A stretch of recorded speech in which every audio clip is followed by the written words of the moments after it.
Global warming, how skepticism became denial. Bulletin of the Atomic Scientist.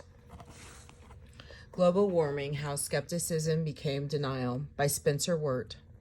Abstract. The conversation on global warming started in 1896 when a physical chemist estimated that the mean global temperature would rise several degrees if the level of carbon dioxide in the atmosphere was doubled. The topic eventually became one of the most passionate in the history of science. The author points out that climate experts were initially strongly skeptical of the theory of global warming. It took a variety of evidence to gradually convince them that warming due to human emissions was likely. The public, however, was guided away from this conclusion by a professional public relations effort motivated by industrial and ideological concerns. Deniers of the scientific consensus avoided normal scientific discourse and resorted to ad hominem attacks that cast doubt on the entire scientific community while disrupting the lives of some researchers. The author points out that scientists have failed to mount a concerted public relations campaign to defend their position. When trust is lost, he asserts, a determined effort is needed to restore it. Keywords: climate change, climatic gate, denial, global warming, greenhouse effect, history, skeptic. Is the science community hopelessly corrupt? That is the conclusion many would draw from a letter that senior physicist Harold Lewis, 2010, sent last October to the American Physical Society. He accused the Society of promoting a pseudo-scientific fraud, namely the global warming scam, with the literally trillions of dollars driving it that has corrupted so many scientists. The underlying issue was whether humanity was causing the temperature of our planet to rise, a question that indeed put at stake trillions of dollars. Although one might wonder how much of this money went to scientists, the climate question had led not only Lewis but other senior scientists to hurl accusations of bias that increasingly overshadowed the actual scientific findings. It was unprecedented attack on the trust that is the very core of the relationship between science and society. How did we get into such a situation? Every novel scientific idea must scale a wall of skepticism.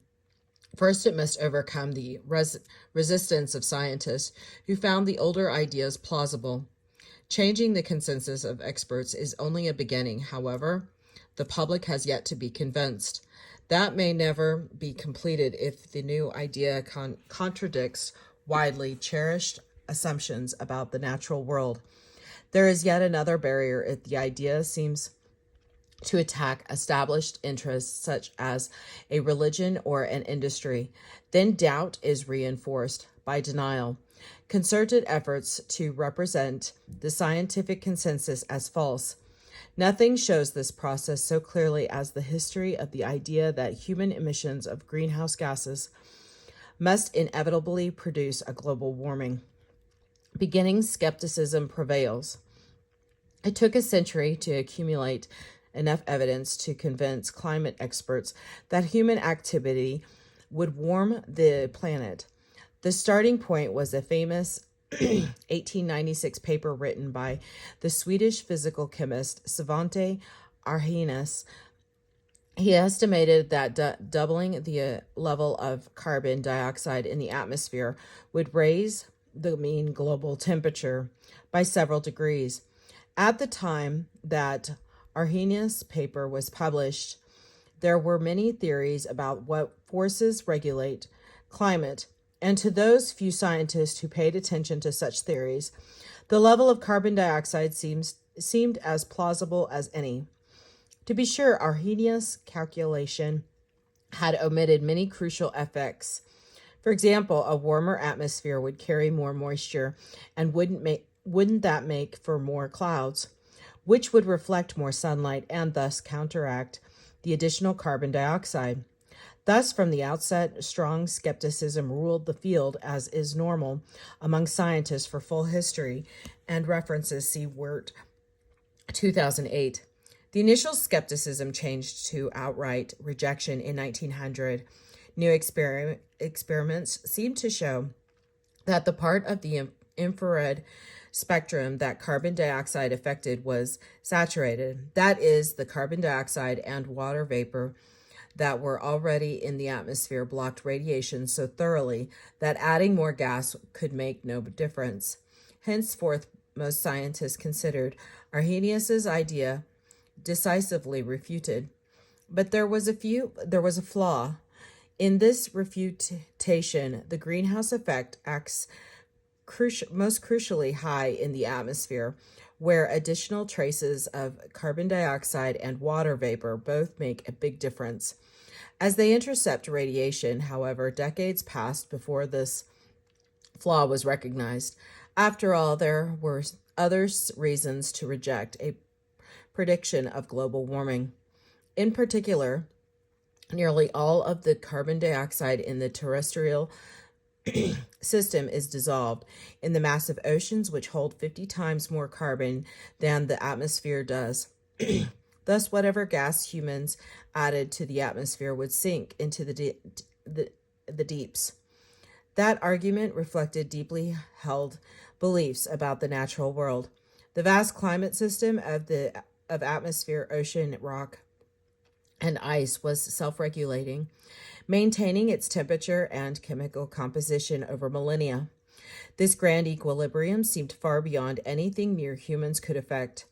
The ocean's regulation of carbon levels and the presumed correlation between temperature and an increase of cloud reflection were examples of benign mechanisms maintaining a durable balance of nature. This worldview, which emphasized and yearned for continuity and stability, thus reinforced the specific arguments that anthropogenic global warming was impossible, or at least unlikely. Arrhenius' ideas continue to be cited in climate textbooks, if only to argue against it. With no generally accepted theory of how climate might change, good scientists would keep all possibilities in mind. However odd, skepticism can work in both ways. Revival of the theory. In 1956, the physicist Gilbert N. Ploss, using greatly improved spectroscopic data and theories and the new electronic calculators, laid to rest the saturation argument. Adding carbon dioxide to the upper layers of the atmosphere, he showed, would block additional heat radiation from leaving the planet. However, his calculations said nothing about whether clouds would change and reflect more sunlight. And anyway, wouldn't the oceans absorb all humanity's emissions? Not according to a calculation that Roger Reville published with Hans Suess in 1957. Seawater was a buffered solution. They pointed out, adding a little carbon dioxide would alter its acidity enough to make it harder for more to dissolve. Reville encouraged Charles David Keeling to measure the global carbon dioxide level directly.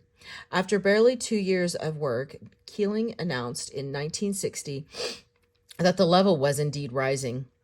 The prediction of global warming could no longer be dismissed as fallacious. Of course, that did not quell the skepticism that is in the bones of every scientist. Most thought the matter was, at best, something worth investigating by somebody else. Even Ploss, Reville, and Suess turned to other topics, leaving Keeling, the sole scientist of the day, to devote his entire career to the greenhouse question. Over the next decade, the Keeling curve, which measured the carbon dioxide level, climbed year after year, demonstrating that human activity was indeed great enough to change the atmosphere noticeably. Others, meanwhile, began to work out how the planet's climate system operated. By the early 1970s, a few groups had separately created computer models that bore a rough resemblance to reality. Their work attracted wide attention, When devastating droughts around the world brought the question of climate change before the public were the disasters caused by the trash that humanity was throwing into the air. Not only greenhouse gases, but smoke, smog, and dust from farmland. Noting that in the natural course of events, the planet was due to settle over the course of the next few thousand years into an ice age. A few scientists speculated that pollution would block sunlight and accelerate the process, but nobody made a confident prediction, and most felt the whole matter was altogether uncertain. Many meteorologists still believed in a balance of nature, as one leader of the field declared. The climatic system is so robust that man has a long way to go before his influence becomes great enough to cause serious disruption. Mason, 1977. By the late 1970s, scientists found good reasons to dismiss the theory would never widely credited that pollution would bring a rapid global cooling. Meanwhile, computer modelers began to experiment with climates different from the present state. When they increased the level of carbon dioxide, the model atmospheres warmed up. Several experts predicted that an anomalous global temperature rise would become perceptible around the start of the 21st century. However, computer modeling was a new mode of research mistrusted by many, with a potential yet to be demonstrated. President Jimmy Carter's science advisor asked the National Academy of Sciences to report on the matter, and a committee was duly formed. The group studied complex three-dimensional computer models developed by teams under Sekiro Manabe and James Hansen, along with a variety of simpler models that calculated in one dimension.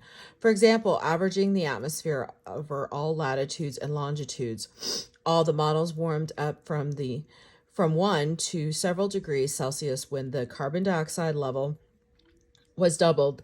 The committee reported in 1979 that they had tried but had been unable to find any natural mechanism that would prevent this warming from happening. National Academy of Sciences, 1979.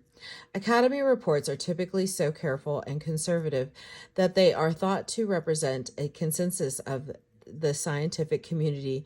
This report, however, represented only a consensus of the tiny band of experts who had studied the issue intensively. Other scientists reserved judgment on a conclusion that was based, after all, on nothing more than the newfangled computer modeling. That changed after 1980, thanks to cores drilled in the Greenland and Antarctic caps. This meant that the level of carbon dioxide and the temperature could be measured back through the last ice age. The measurements showed that low levels of the gas had always correlated with low temperatures, high levels with high temperatures. It was a dramatic confirmation, totally independent of theory and computers, of Arrhenius' speculation that carbon dioxide and global temperature are linked. A question of policy. Through the 1980s, more and more researchers began to take the matter seriously and undertake their own investigations. A large conference of experts in Villach, Austria in 1985 affirmed that global warming was a problem so severe that governments should consider policies to restrict emissions of all greenhouse gases. This still represented a consensus only of the scientists. Now a few hundred who were most deeply involved with climate, and most of them understood that future warming was not yet thoroughly proved. A healthy skepticism continued to prevail, even within the small community of computer modelers.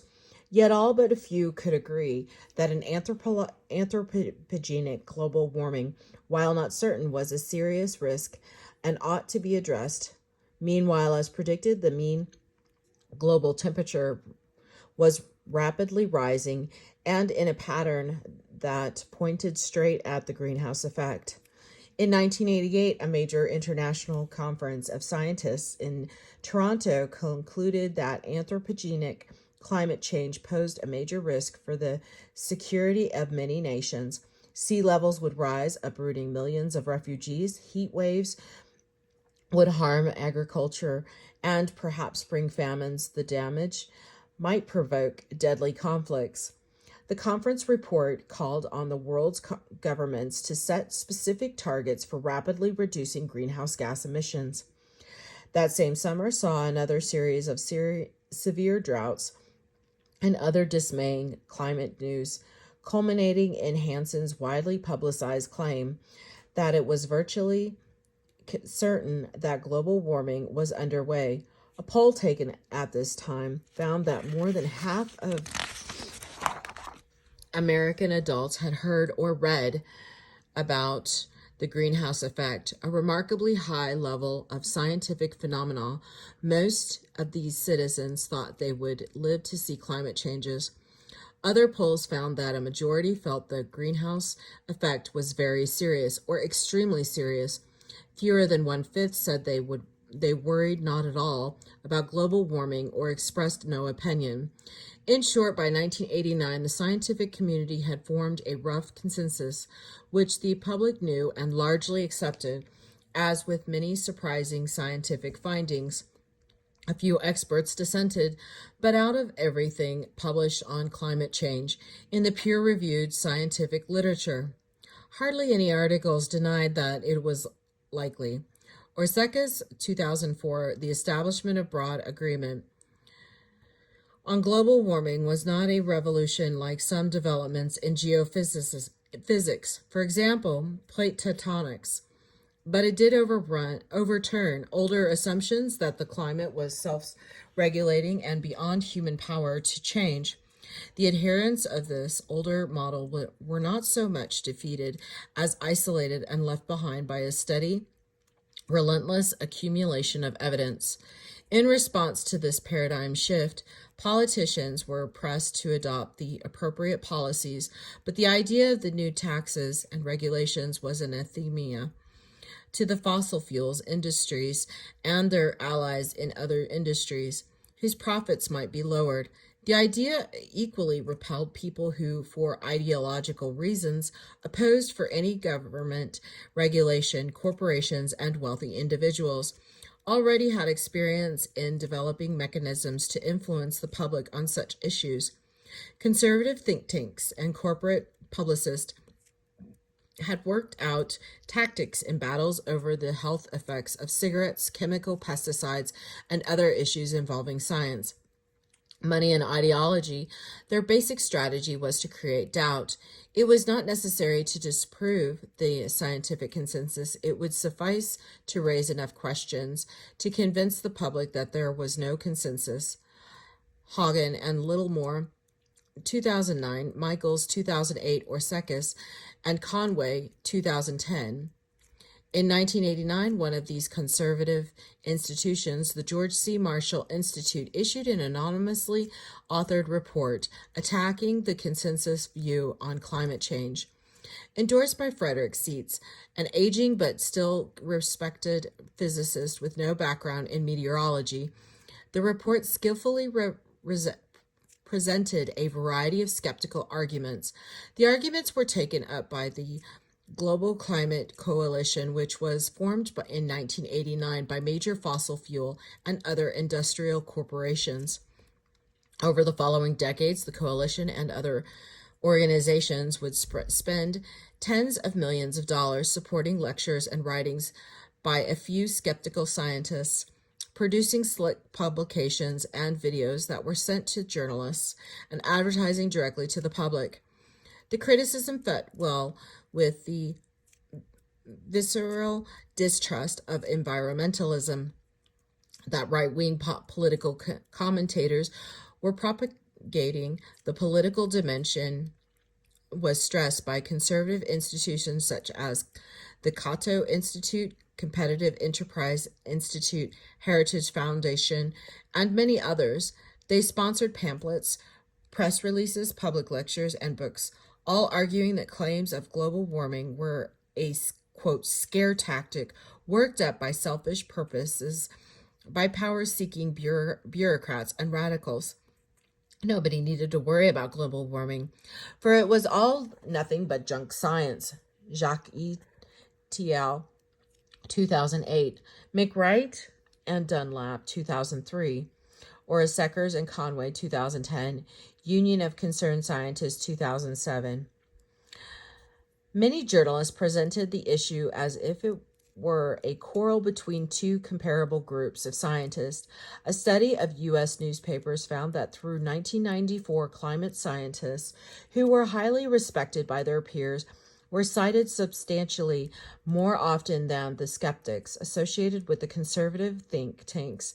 But after 1995, as the campaign to cast doubt grew more active, newspapers cited the two groups, but equally, reporters were seeking an artificial balance by matching each pro-scientist with an anti, although there were far more of the former.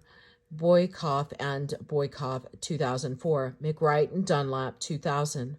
From skepticism to denial, the most prominent anti-campaigner was retired physicist S. Fred Singer. Among other objections, Singer insisted that the warming seen in global temperature statistics was an artifact of urbanization. He should have known that, on the contrary, the urban heat islands that make cities warmer than the surrounding countryside had been factored into calculations. For half a century, further urbanization, of course, could not explain the rapid warming seen in the other Arctic Ocean, the oceans, etc. Singer and other skeptics raised countless other questions. If the world was in fact warming, wasn't that because of increased solar activity or a natural cycle involving ocean currents?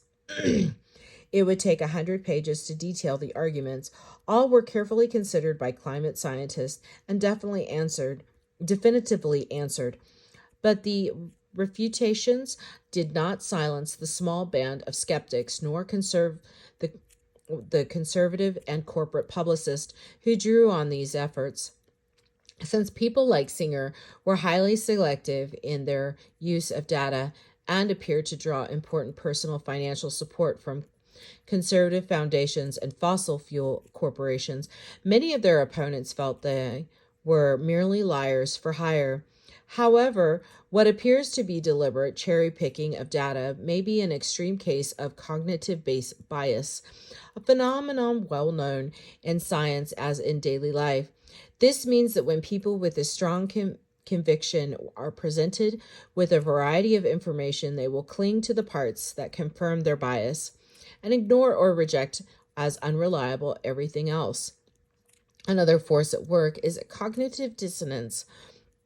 If people are deeply engaged in a certain behavior, such as defending in a particular view, they are likely to find anything that is incompatible with that behavior, such as contradictory evidence, simply too disturbing to accept. In any case, the self-styled skeptics were not proceeding in a normal scientific manner.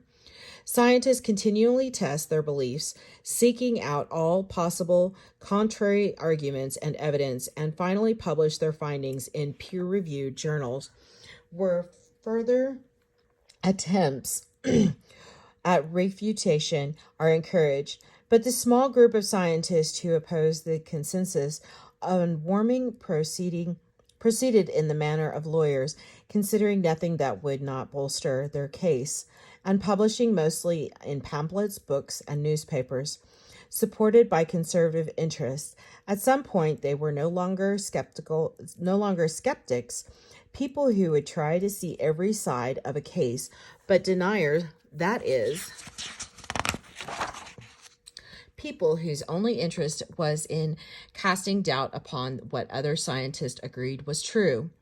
Very few experts among the deniers continued to act as skeptics, publishing articles in the peer-reviewed literature. The only one of these with an important record of accomplishment was Richard Lindzen of MIT, reaffirming that traditional belief in a self-correcting natural balance, Lindzen pointed out that nobody could prove that clouds in the tropics would not become thicker and reflect more sunlight as the region got warmer, and thus prevent further warming. The modelers could only reply that their established assumptions about clouds worked very well until somebody managed to make a model that could reproduce something at least vaguely like the present climate and that did not warm up when carbon dioxide was added. The modelers would stick by their conclusions. Eventually, observations by Clement et al. 2009 showed that warming did not tend to increase tropical reflection of sunlight. Personal attacks. As the deniers found ever less scientific ground to stand on, they turned to political arguments. Some of these policy arguments were straightforward, raising serious questions about the efficacy and expense of proposed carbon taxes and emission regulation schemes, but leading deniers also resorted to ad hominem tactics. A red line was crossed in 1906 with accusation of deliberate dishonesty. The occasion was the second report of the Intergovernmental Panel on Climate Change, IPCC, with its key conclusion that a human impact on climate was already discernible. The fossil fuel industry, public relations apparatus, and its allies in right-wing organizations could not let that stand, and they launched a variety of reports, letters to the editor, and the like, claiming that the conclusion was false by intent. Their principal target was Ben Santer, a main author of the report, among other attacks on OPED by physicist Frederick Seitz in the Wall Street Journal, accused Santer of blatant corruption, falsely claiming that Santer had fraudulently altered the report's conclusions in order to deceive policymakers and the public. Such a public smear of one leading scientist by another was unprecedented. In the history of science, Santer remarked that he had to spend the better part of the following summer dealing with journalists and emails that the pressure reportedly contributed to his divorce. On each side, some people were coming to believe that they faced a dishonest conspiracy driven by ideological bias and naked self-interest. Bulletin, 2007, Edwards and Schneider, 2001, Lawson, 1999, Massoud, 1996, Orsekis and Conway, 2010.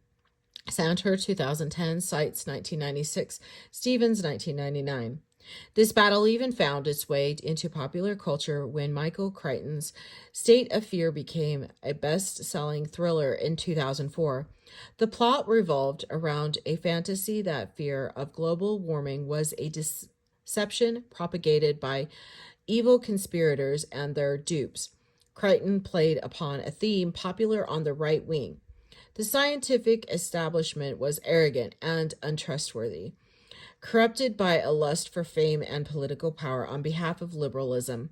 The novel and many fictional works around that time demonstrated that the attack was no longer just against the climate science community. It was open warfare against science itself. See example Mooney, 2005. Crichton's novel was just one example of how denial took on a life of its own in the early 21st century, expanding beyond the sphere of well-funded conservative think tanks and publicity experts. Websites and blogs that confidently denied the scientific consensus proliferated. Some of these were maintained by paid professionals, but others by independent citizens. They passed around plausible-sounding arguments and fragments of anomalous data. There are always anomalies at the research front. Of course, some of the arguments were valid skepticism that provoked serious research to clarify, and in a few cases, correct published results, but as soon as scientists resolved a problem, the deniers presented a new one.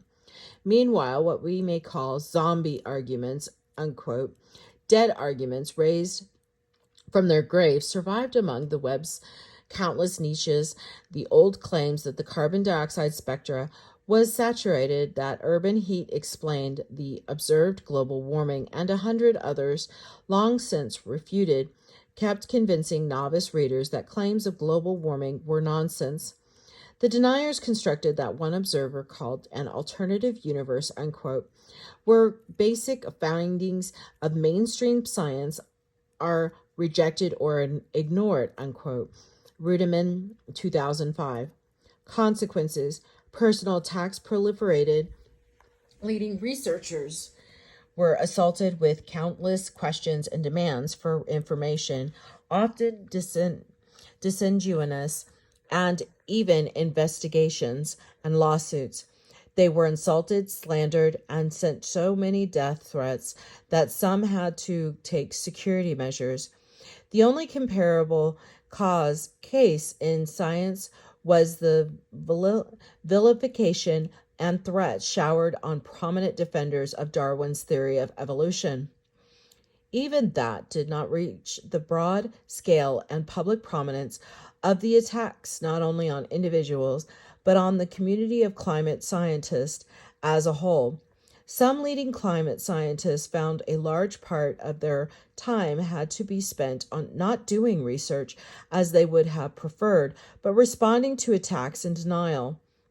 Another line was crossed in 2010 with the theft of and publication of thousands of emails involving a few climate researchers. The media dubbed the affair ClimateGate, implying a scandal, although official investigations turned up no maleficence on the part of the climate scientists. Suspicious-sounding quotes wrenched out of context were permanently embedded in the public's memory by implications. Not only were these few researchers dishonest in how they reported their research, but so were hundreds of others who had independently reported confirmatory findings. The public and large sections of the press found it difficult to distinguish among the sources of information. The scientific consensus announced in the IPCC's reports was growing stronger. Many experts who were in 2001 were 90% convinced that humans were causing global warming, had become 95 or 99% convinced by 2007.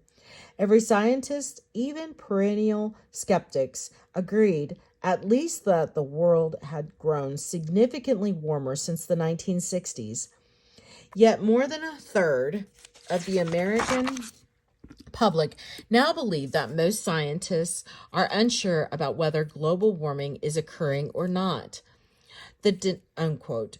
The deniers had been effective as a defense mechanism. Denial is familiar to psychologists. For example, when somebody is diagnosed with a fatal cancer and refuses to believe it, psychologists studying how citizens reacted to warnings of climate change found that this type of denial was common. The more harmful and costly global warming was said to be, the more some people insisted it was not a real problem. American Psychological Association, 2009. Even among people who believed the warnings, a majority found many reasons to avoid actually doing anything. They convinced themselves that the danger was remote in time and space and would not affect them personally. Let the polar bears worry about it. Or they believed wrongly that anything they could do to mitigate the problem would be both expensive and ineffective. They believed it was up to others to handle the problems. Some trusted scientists to come up with an easy technical solution. Given this public mood, it was easy for politicians to avoid taking action that would have been unwelcome in powerful circles. It was almost as if the less doubt scientists felt the strongest denial became everywhere else. Once trusted is lost, a determined effort is needed to restore it. The scientific community is still widely trusted, but it is losing credibility, and that will bring losses of students and funding. People who feel threatened by scientific findings have mobilized extensive, coordinated professional efforts to defend their ideologies and their profits. The position of science will continue to deteriorate until scientists respond in the kind with broad and well-organized public relations campaigns. This is the end of the Bulletin of the Atomic Scientists. Here is the references, notes. Thank you so very much.